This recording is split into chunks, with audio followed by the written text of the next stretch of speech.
That went quiet. Look how quiet that went. Oh, yeah. See that? There's a whole Biss and Sound bit in there.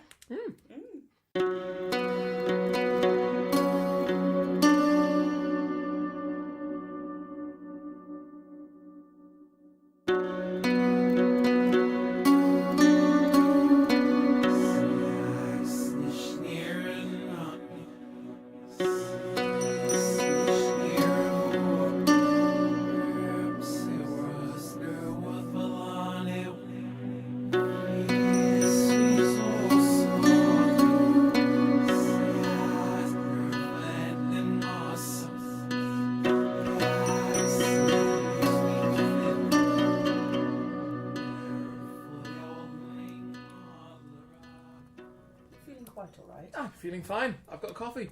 Oh dear. So, hello. Hello. Hello, lovely listeners. Welcome to episode 49 of Frithcast. 49? 49. 49, that's How nearly... many of these have we done? Well, 49. I know. Okay. Counted them up this morning and everything. That means it's nearly 50. It does. I feel old. No. The show is nearly 50. I'm nearly 50. What? I'm nearly... You never are. I'm nearly... No, I mean, I'm over 40. Yeah. And I'm not quite 50 yet. So are all the best wines. It's fine. So, well, this is true. Yeah, it's all good. So, Hello, lovely listeners. Pull up a log, warm your knees, grab a coffee, do your thing, settle in.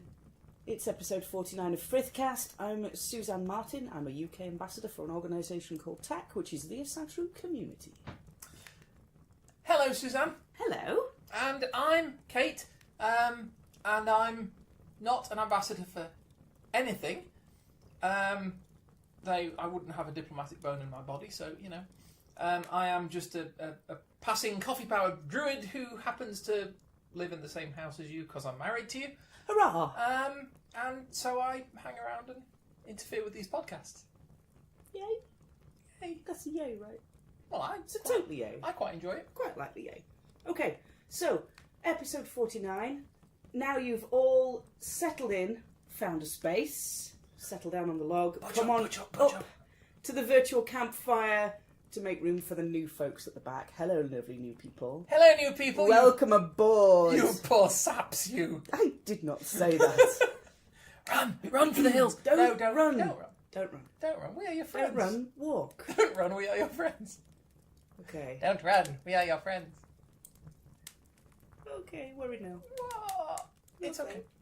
So, what are we going to talk about today, my beloved? Well, I kind of figured we'd have a natter about a very specific Viking woman. Okay. Now, one of the things in Is it all of Lagertha? our... It's Lagertha, isn't it? It is not Lagertha. Okay. Oh, well, never mind. One of the things we haven't talked a whole lot about are the sagas, the Icelandic sagas. There's a whole bunch of stories that are written down after the Viking period that talk about the Viking period, about families, about situations that happen, usually quite complex ones. They're kind of like, if you remember Dallas or Dynasty with the big sort of... Massive shoulder pads. Massive, yeah, less of that and more the hugely complicated familial relations that happen. Okay, yeah, I can do that. In a standard fiction book, anyone you like, you'll say, oh, here we are introducing a minor character. They are the major character's son. So it gives minor character's name and says this is the relationship to somebody that you already know in the story. Yeah. So you're off and you're away and you know who that person is. You can see where everybody fits in. You can. If you read a Norse saga, what you'll get is introduction to a minor character who is somebody's neighbour's second cousin's aunt who has a feud with somebody else over a sheep and a magic sword that they happen to dig out of their grandfather's barrow last Tuesday on their lunch break. And it will give you this huge amount of detail about who is related to who and how and what's going on. So it's all about these family interactions, lots of feuding, the occasional nice bit, but it's kind of like EastEnders or Dynasty or Dallas. There is a lot of drama. They are drama-heavy kind of stories. Some people might consider the feuding the nice bit. Yeah, there's a lot of feuding. Yeah, I mean, let's face it, it's a different culture. It is a different culture, yeah. It is very much that. It's kind of how you say hello. They enjoyed an Icelandic saga. Yeah, they enjoyed a good fracas. What can we say? They did. Bit of, a bit of rumpus. They definitely got that. The one I'd like to talk about is a saga called the Saga of Eric the Red. I've heard of Eric the Red. Surprisingly is about somebody called Eric, who is known as the Red. Indeed. Not to be confused with Eric Bluetooth. Yeah, Harold Bluetooth. Harold Bluetooth. Sorry. Harold Bluetooth. Yeah. He was blue rather than red. Yeah. Okay. Kind of like those wee little bits you get in your car battery. Yeah. Oh, wrong. Okay. And like, jump leads. This guy is Eric the Red. And his saga basically focuses on the fact that he is banished from Iceland and he sails to Greenland, which is not too far away. So we've got red, green and blue. Yeah. We can make all the colours in the spectrum. We can, and we probably do. Eric the Red saga, it's very, very simple in the fact that it details his banishment from Iceland and him going to Greenland. Mm-hmm. But if you read... This whole saga is split up into chapters, and in one chapter, I think it's like chapter 2 or something, Eric is in Iceland, yeah, and due to... You've got a kind of a tit-for-tat going on. So his household picks a fight with another household, somebody dies, that household then revenges on Eric's household, who then escalates it by killing the farmer of the other household, who then does something else... And it all gets a bit heated. And they're basically not paying any kind of weregild, and this revenge is just escalating up the levels of the society that you're in. That was what I was going to ask you, because I know from what you've talked about previously that they had societal sort of safeguards and restraints to prevent all of this escalation like that. They had these rules about if you kill somebody then... And you... I mean... I understood there were limits on what revenge was allowed yes, in the society. So this obviously hasn't this particular situation has gone beyond the restraints and has just carried on. Yeah, it involves slaves to start with, and then it involves the fact that Eric takes revenge on the slaves who've done something else. So he goes over and kills the farmer's son. So that farmer comes over and does something else. Okay. So Eric then goes over and kills the other guy. Yeah, and it all gets a bit heated. And is this why there's the banishment then? This is why there's a banishment. So they go to a thing, and this is a thing with a capital T. Mm-hmm. It's an annual meeting place of all the people in all their best bling doing their thing with a little t. Doing their thing. Doing their thing with a little t. Mm. And it's basically somewhere that everybody gathers. It's where court cases are decided. It's where grudges are sorted out. It's where lawmakers make decisions. It's where... Sometimes you get marriages and proposals that happen, and everybody comes together to this one place and sorts everything out, and then goes away, and that's supposed to sort out the biggest discrepancies from the past time. So he goes to the thing with all of his household, all of his men, all of his retinue, and he gets banished. Okay. With all of his retinue. Oh wow! All right. The whole lot of them. They're just like, no. So you're loyal to him, and he's been banished. So you getting it as well. Oh, yeah. Fabulous! Yeah. So he is basically outlawed from Iceland. So he sails to Greenland, and he sets up a wee little, nice little summer home, and he calls the land Greenland because if it's got a nice name, people are likely to go there. Now I've heard this. I remember in the hearing sagas. Yeah. Something about this, about him being basically like an early travel rep. Very, very early and not quite as practiced. And he basically calls it Greenland because then people are more likely to want to go. I mean, you can see the thinking. I can kind of see the thinking. Now remember, we're still in chapter 2. Yep. He comes back to Iceland with all of his men, reconciles the banishment. Okay. So kind of makes it all good and groovy and just settles down and starts being mellow, and then up sticks and goes back to Greenland. It's Norse people, they had the Wanderlust. They did have all of that. So this is the background you've got to the start of his saga. Okay. That's all in one tiny chapter. Okay. So you kind of like, okay, what's the rest of the saga got in it? Because that could have easily been the whole saga on its own. Yeah. And it isn't. That's 3 seasons of Dallas we've just sat through. It's 3 seasons of Dallas on catch-up in Omnibus Edition. Bang! There you go. So the chapter I really want to have a chat about is chapter 4. And this is based in Greenland, so you're on farms in Greenland, and it's winter. Okay. And you're not doing very well. There's a famine. There's a lack of food. It's a Norse winter, but even then, you're going to have a lack of food anyway, because it's flipping horrible in a Norse winter. Yeah. But this is especially marked as a notable winter, a bad winter, and you're just like, oh gods, how bad can that be? Here you have a description of a lady. Now it's a very specific description.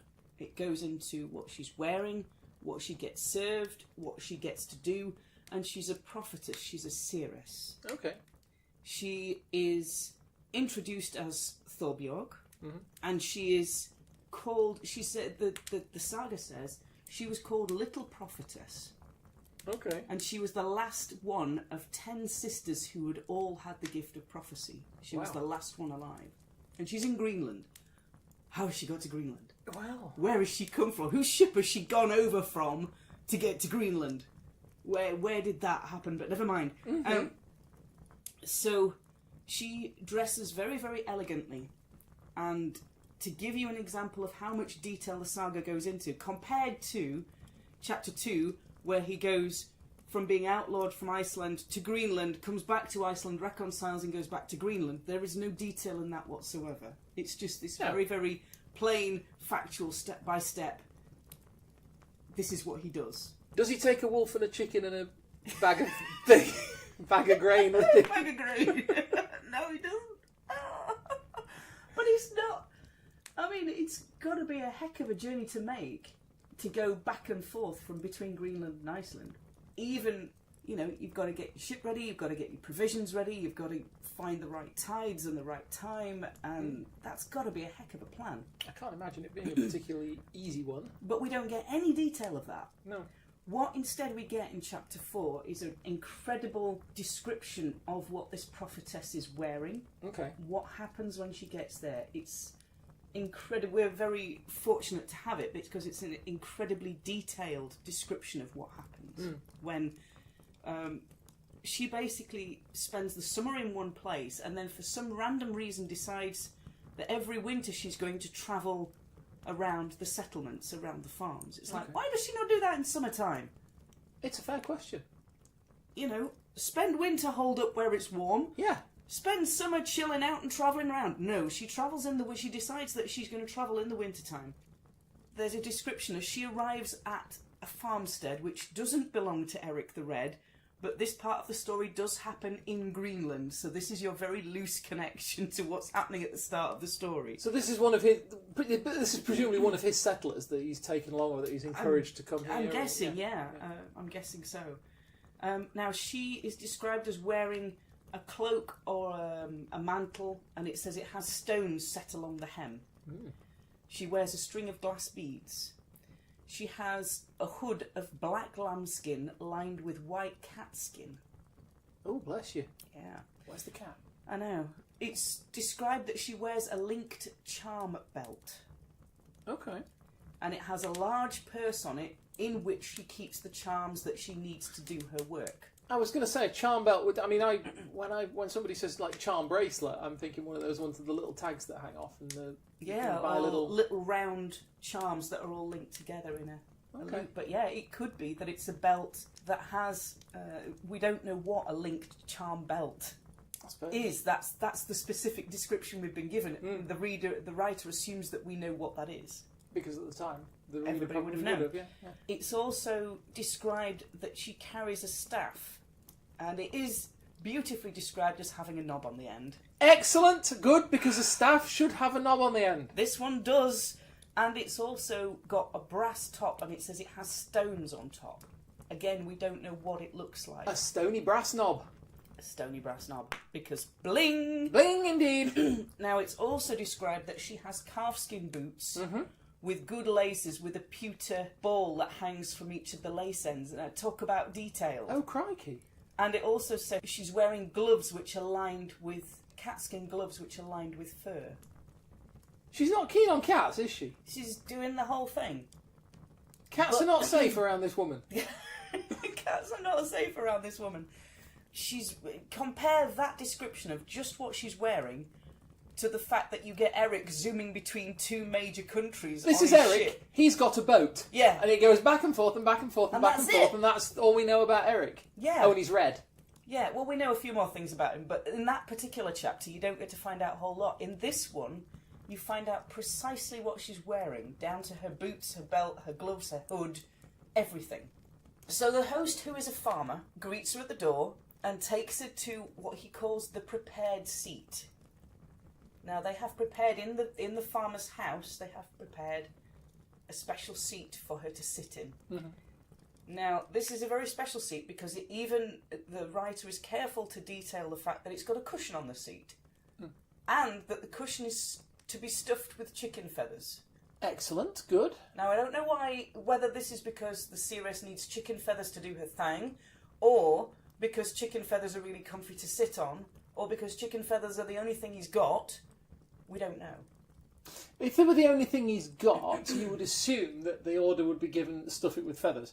Yeah. And they just use chicken feathers because it's the only thing they've got. But Yeah. it specifically says chicken feathers, so Yeah, specifically says chicken feathers. I'm assuming it's one of the former two. Either there's some significance to chickens, or they're like the best ones they can think of. We've got the chickens, we've got the geese, which shall we use? I'll use the chickens, they're softer. Yeah, I what's don't know, with the I've never chicken thought feathers? But there is chickens chicken feathers. Particularly soft, but Now, he very politely asks Savage.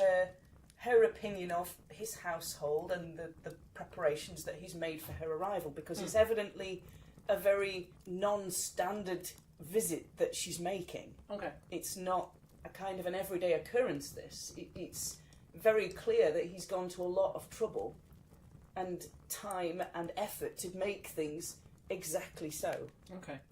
She doesn't say a whole lot, basically, in return. She just, meh. And so he orders the food that's been prepared to be served. Please keep in mind at this point that they're in the middle of a famine. In Greenland, they are a very, very long way from home. Yeah. Where they're in the middle of winter, so they can't, presumably, all get back in the wee boat and cross over the pond and go back to Iceland, aside from the slight matter of all moving out here to start with. Yeah. She's served what's called kid's milk porridge. It's described as kid's milk porridge. It describes that she's served the hearts of all the animals available there. Oh, bless you. Now, I don't know whether that means that she's served, like, they've got chickens and they've got ducks and they've got whatever else, cows, sheep, and she's served one heart from each of the species, or she's literally served all of the hearts from all of the animals. That would be a hell of a manoeuvre, though. Yeah. Because, I mean, I presume they would do things much the same as people in England would have done things. When the winter comes, or when the summer ends, Yeah. you assess, you work out exactly how much you can get away with, how much you're going to need. How much livestock you can keep over winter. You kill enough livestock to feed you through the winter. Yep. And you keep the rest alive because that's your That's your lifeline for the next year. Yeah. So if they're saying, I mean, are they saying they gave her all the hearts of the livestock they'd slaughtered? But I mean, they don't keep. No. So They don't keep. Unless they bury them in the snow. I don't know. So I don't. Potentially, that's an enormous sacrifice. She's given up the hearts of all the animals available there, in the translation that I've read. Okay. So that, for me, is ambiguous. I don't know whether that means she's just given one of every animal that is there, or whether she's literally given the best cuts, the hearts of everything. So after she's managed to eat, I don't know, it doesn't make mention of what everybody else eats, it just makes mention of what she gets to eat. Okay. The host asks very politely. Remember, he's a farmer. Mm. She's a seeress.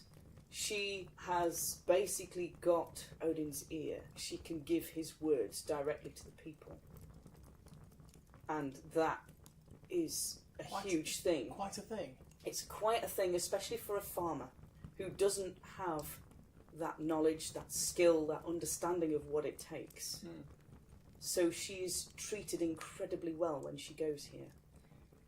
But the farmer knows who she is, or what she is. The farmer knows what she is, yes. And that's That's interesting to me, because it's. I mean, she's presumably. I mean, whether he knows her individually, but knows her personally.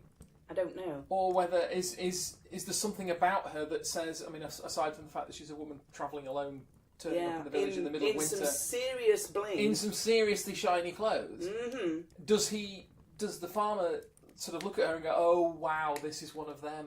Yeah, and if the farmer doesn't know she's coming, when does he get time to prepare the hall and all the food? Yeah. So my understanding is that... Do all the killing. Yeah, he must know that she's coming. Hmm. Somehow, he must have an understanding that she's going to arrive at a certain day at a certain time. So he very, very kindly and very gingerly, politely asks for her prophecy, now that she's eaten and had host of the hall. And she basically says, once I've stayed here the night, I'll give you it tomorrow. Okay. So the story then picks up the day after, late in the day after. So presumably she does nothing notable overnight, in the morning, up to lunchtime, all the way through to like tea time. Yeah. And then the story picks up again, so you're missing a whole chunk of time there. Well, maybe she's a heavy sleeper. Yeah, very. Like, me in a hotel. It's like they say, breakfast is served at 8 o'clock. You're like, Or oh, like really? 2:30 in the afternoon. I'm like, when was breakfast? No. So she basically says, right, I need some, you know well what I need to do my prophecy with. So he's made this special seat that's raised up, and he's made this little, like the high seat, the platform. Yeah. It's all there. And she says, this is great, but where are the women to sing what they call the warding songs, the weirding songs, the songs to attract the spirits to that place? The spell songs that they sing in preparation for asking for prophecy. She's got to have a woman or women who know these chants, these songs, to sing them before she can do her thing. Okay. And there aren't any. There aren't any women who know the songs. There aren't any women who know the songs. Okay. So they can't find anybody. So the farmer's like, oh, fudge.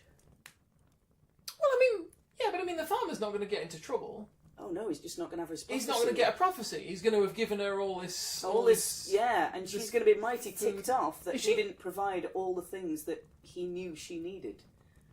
Which Oh, includes okay. women to sing the spell chants, these All right. spell songs. I would have thought she'd have just gone, oh, well, mate, you're tough, look out. I've had nice food, I've See had a that? nice I'm gone. nice night of I've had a night off. comfortably staying in your lovely farmhouse. Thank you very much, and Yeah, gone now. bon voyage. So the women that I are don't know there, what that is in Norse, but the whole household is asked, and there's one woman called Gudrid, and she answers that she knows the spell chants because her foster mother back in Iceland taught her them. that's lucky. It is very lucky. There's one. But she says she doesn't want to sing them because she's Christian now. Ah. And she says, I will take no part in this because I'm a good Christian woman now. And this ain't no Christian thing, so I ain't doing it. I mean, you can sort of see her I can. position. I can see her thing, yeah. So, what happens? Do they threaten her? Thorbjorg isn't so happy. The Seeress isn't particularly happy. Okay. She's kind of, standing glowering in a corner. The farmer whose house it is goes to Gudrid and says, please will you sing? Because we're narnered if you don't. And she says, okay, fine. And she relents. Okay. And it describes the fact that the women form a warding ring. And Thorbjorg goes up onto the platform, onto the high seat, and the women form a warding ring. Now, it doesn't say what that's for, whether it's to attract spirits or protect people from them, I don't know. Okay. And Gudrid sings. And she sings it so beautifully that Thorbjorg kind of gets like IMAX vision, basically. She gets double vision, she gets vision in Technicolor, she gets vision with all the trimmings. Nice. And she prophesies good fortune for the farm and says this famine will not stay, it will lift. So just wait it out, it'll clear.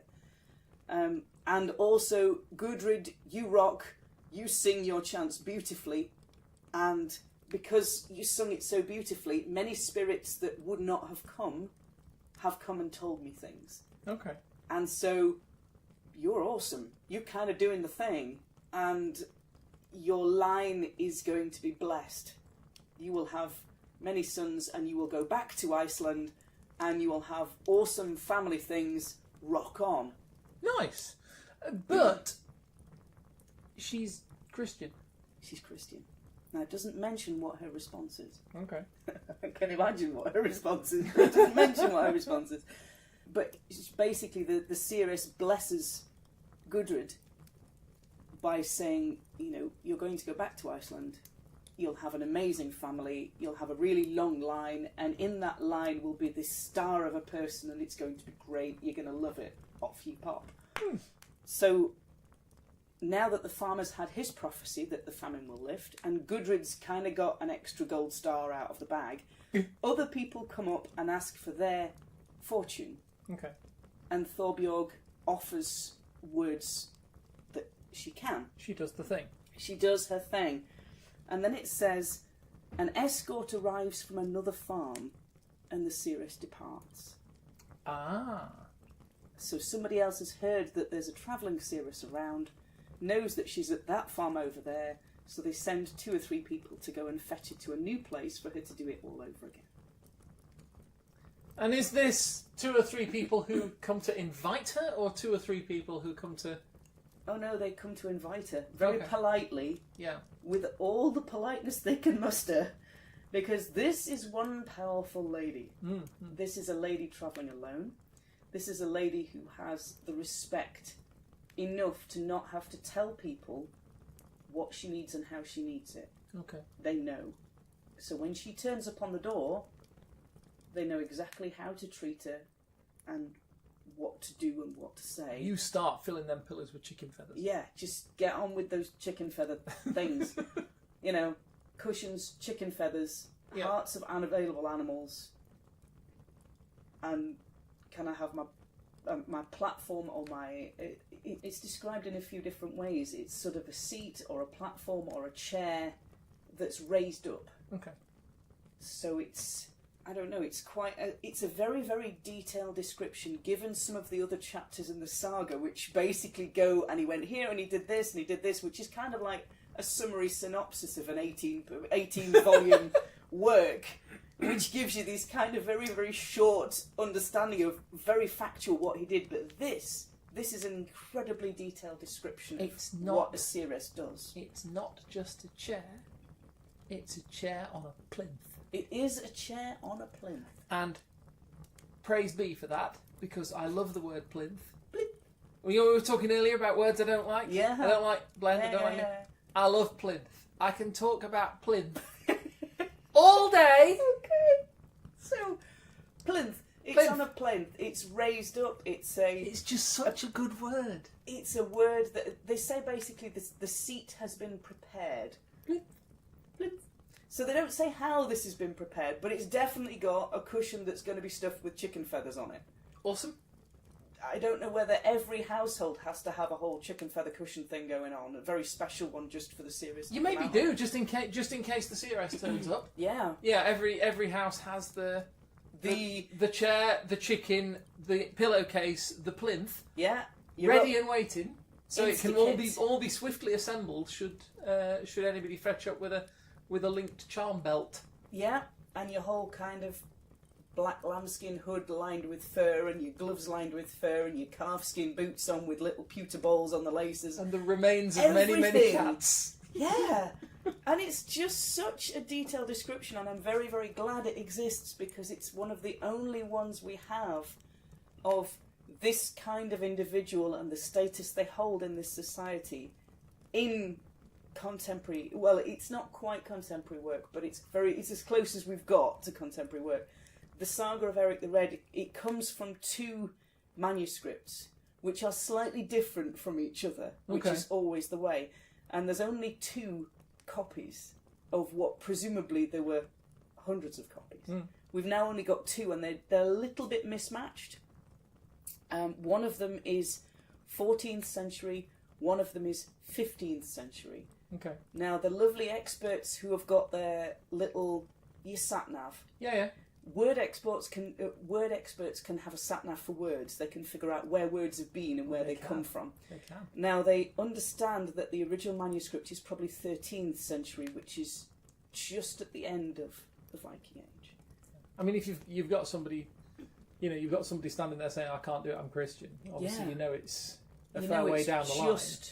Yeah, it's coming into the conversion point, but they still know, even though she's Christian, it's not mentioned that the whole household is. No. And they still know what to do when a Seeress comes, and a Seeress isn't Christian. But then again, they don't have available chanting women. They don't, no. So it's a very odd kind of almost conversion time of where you've got this blend of two, sorry, I've said the word, mix. It's all right. You've got this blend of moist pulp. No, stop it! Stop it!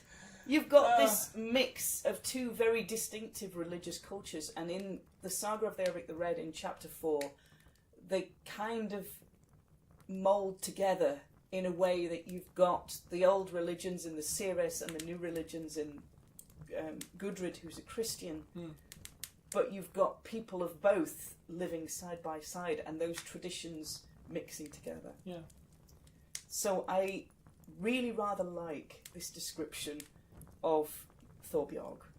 And what she's wearing is just unreal. Yeah. It's some seriously blinged up stuff, but she can't do her thing until she gets the special chance, which somebody else has to do. So she's kind of, that's... But she's not travelling with somebody who can do the special chance. She expects the chanter to be there. The chanters to be in the communities, in the households that she visits. Yeah.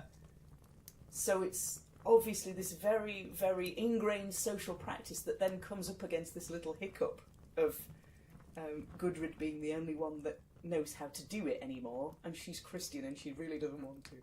That's interesting. I wonder if presumably there would have come a point when these travelling Seeresses, I'm assuming she's not the only one, because like you say, they knew what to do when she arrived. So if she, it implies that there's probably more than just her. Yeah. And it does raise the question of when there would have been when the point would have come where they started to find that everywhere they visited. Yeah, or they didn't just have weren't any Seeresses anymore. Didn't have the Seeress themselves. They're turning up at settlements and farmsteads and whatever, and they're saying, "I'm sorry, we don't know anything about that." Is that? Yeah, we haven't got any weird chanters anymore. We haven't got any spell singers, and you've kind of got the indication of it because she's the last of 10 sisters. Yeah. Who all had the gift of prophecy, and she's the last one left. Yeah. So it's kind of an indication that you've got this practice that is changing. And it's this beautiful little tiny snapshot moment of the night when she arrives and the day after when she finally gets to do her thing. Yeah. And that's it. That's all you get. And then she's on her way to somewhere else. And you're like, no, I need to know what happens. Can we stay with her, please? So... if there isn't a film about her, there really ought to be. There really ought to be. She is wicked awesome, and she is blinged up to the nines. Because when you think about it, it's like in the 70s and 80s, there were all those shows about itinerant fixers of problems. Yes. We have it. I say in the 70s and 80s. It's like Supernatural is a similar thing. You've got people who are going from place to place and sorting things out. It's like that would be a fantastic premise for a show, wouldn't it? You just go to somewhere and sort it out and move on. And that's exactly what she does. She goes to somewhere, prophecies after she's been greeted in the proper manner and she's got all the proper things that she needs. Yeah. She prophecies, and then somebody either comes and fetches her to the next place, or she just wanders on and does somewhere else. She could be, you know, HBO could do it or something, and it could be like she could be your modern day Michael Knight or your Littlest Hobo or your David Banner. It's all of that. Yeah. It's still there. It's the same pattern. Yeah. So, with that, we would like to leave you lovely listeners around the virtual campfire. If you would like to find us online, you can find me. I'm Suzanne Martin. I'm on Facebook. I'm also on Twitter at Geetha in Jeans. And if you want to find me for any reason, the best place to go would be my website, glassrain.net, where my social media profiles are linked. Most of it's about Elite Dangerous at the moment, but it's all good. I'll get over it. Yeah, it'll be fine. I might get over it. Yeah, I'm quite enjoying it. I don't want to get over it. So, you're welcome to come and find us on social media. Throw us a friend request. Give us a hi and hello. Hello. Our messages are open. If you want to come and say hi, that would be awesome. And we will talk to you all next time. Bye-bye then. Bye.